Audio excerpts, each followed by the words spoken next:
Mais avant, messieurs, d'entendre les annonces de Dana White, il y a un autre homme dont on attendait des nouvelles, qui avait des choses à dire, évidemment, c'est Tom Aspinall, qui est sorti du silence, ça y est, ce soir. L'Anglais a posté une vidéo sur ses réseaux sociaux dans laquelle il revient évidemment sur l'épisode tant décrié du fameux Hypoke face à Cyril Gane. Il donne des nouvelles de sa santé et donne surtout sa version des faits. Oh, mate, I've been having a lovely time just in and out of hospital, getting all kinds of different tests done on my eyes and speaking to specialists, speaking to surgeons, speaking to doctors. Oh, it's been a fantastic time. Well, I actually got eye poked twice in the fight. First one wasn't too bad. He got warned for it. The second one, obviously, Cyril Gane tried to make my head a bowling ball with the double eye poke, knuckle deep in both. So yeah, wouldn't recommend it at all. I felt like the fight was going okay. It was going pretty much to plan. I think that, no, my nose isn't broken, but I have broke my nose about 3 or 4 times in my life. So look, touch me in the nose, it'll bleed. Yeah, nosebleeds happen in fights. I think that when it initially happened, I didn't really think much of it. I thought, accidental eye poke, whatever. Look, when I watched the fight back, that's when I really got the gist of what's going on. The guy was trying to put my eyes out all the way through that round. Multiple exchanges, nearly every exchange that I could put him in danger. He had his fingers out pointing towards my eyes. The guy was cheating from the first second. And the way that he wanted to win that fight was to have me compromised by cheating. My thoughts on him, I think he's a big cheater. Even John Jones himself, even the GOAT himself said before he fought him that Cyril Gane's a cheater and uses dirty tactics. When do you think you can start training again? Look, it's not up to me. It's up to the doctors. At the minute, I ain't allowed to do nothing, so I'm just following advice at the moment. Il y a beaucoup de choses à dire sur cette vidéo. Elle est sur la chaîne YouTube de Tom Aspinall. Ça dure 12 minutes. 12 minutes de super accent anglais. Bon courage pour aller écouter tout ça. Globalement, Nico, c'est intéressant aussi d'avoir ton avis là-dessus, parce que ça fait beaucoup parler, évidemment, ce Hypoke. Alors, on a bien compris, évidemment, Tom Aspinall, il donne sa version des faits. C'était volontaire de la part de Cyril Gane. C'est un tricheur et tout ce qui va avec. On en pense qu'on veut. C'est vrai qu'il justifie beaucoup son absence en ce moment, Tom Aspinall, finalement.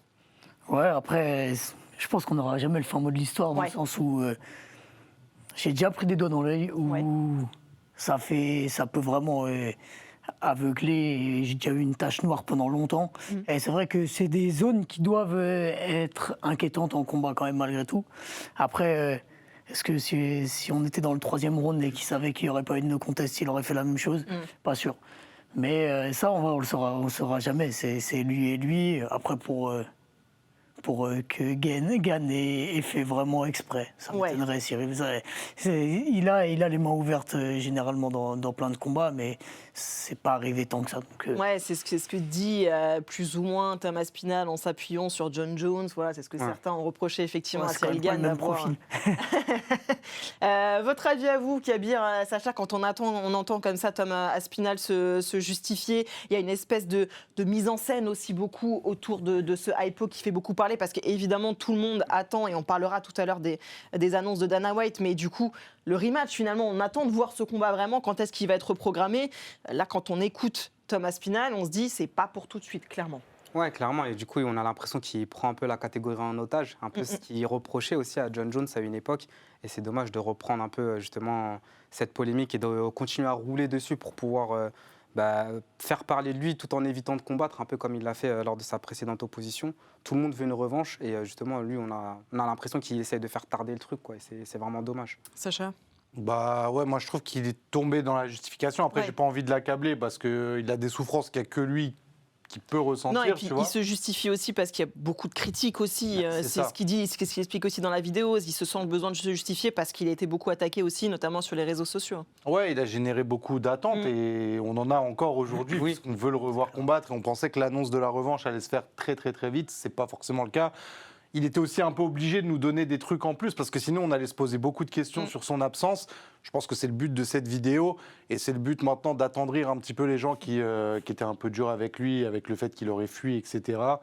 Comme tu as dit, chacun a sa version. La vérité, elle est forcément entre les deux.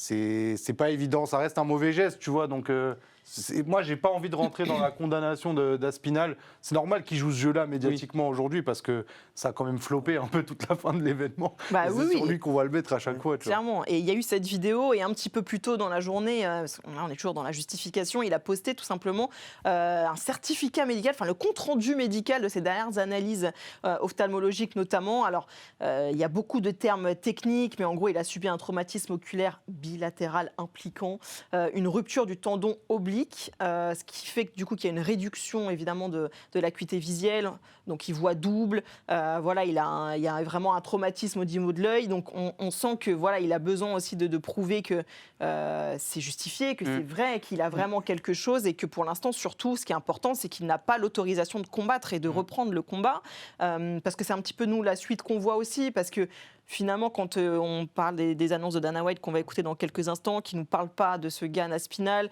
les 2 prochains main events des numérotés qui sont déjà bookés, ça, de toute façon, ça repoussait minimum jusqu'au mois de mars. Ouais. Mais là, vu l'ampleur que ça prend, Thomas Aspinall qui dit qu'il n'est même pas retourné à la salle, qu'il ne s'entraîne pas, qu'il ne fait rien, etc., ça peut durer, quoi. Exactement. Le truc, c'est qu'on se dit que voilà, déjà un camp, c'est plusieurs mois. Donc si on fait une sorte de rétro-planning, on se dit qu'en gros, on verra peut-être pas ce combat avant peut-être la fin d'année prochaine. Donc c'est vraiment dommage d'avoir une aussi grosse prise d'otage dans cette catégorie-là. Surtout quand on sait que le combat, il avait énormément de promesses qui n'ont pas été tenues parce qu'il s'est terminé prématurément et que Cyril, il était à fond justement pour le refaire le plus rapidement possible.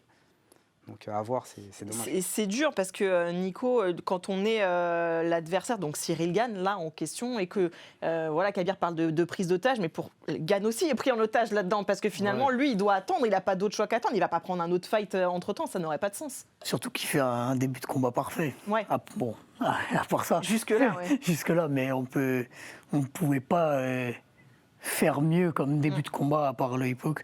Mais sinon, franchement, la distance, c'était parfait, le timing était parfait, tout était dans les meilleures conditions pour lui pour gagner ce combat. Donc ça doit être d'autant plus frustrant pour lui.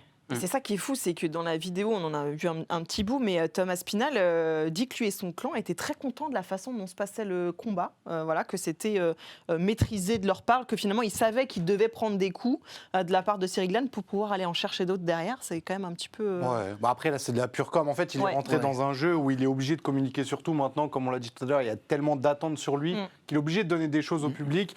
Et là, il est obligé justement d'éteindre le feu dans lequel il aurait eu peur de Gane, ça se passait mal, etc. C'est ce qu'il fait. Moi, en fait, ce que je retiens de cette journée, c'est que limite, la vidéo, je m'en fous, c'est son parti et c'est logique qu'il se défende lui-même. Ce qui est intéressant, c'est qu'il y a un vrai arrêt et qu'il y a des vrais dégâts finalement. Là où on soupçonnait, entre guillemets, de simuler Aspinall ou qu'il n'y avait rien ou qu'on a vu d'autres doigts dans les yeux, on voit que voilà, personne ne réagit de la même manière.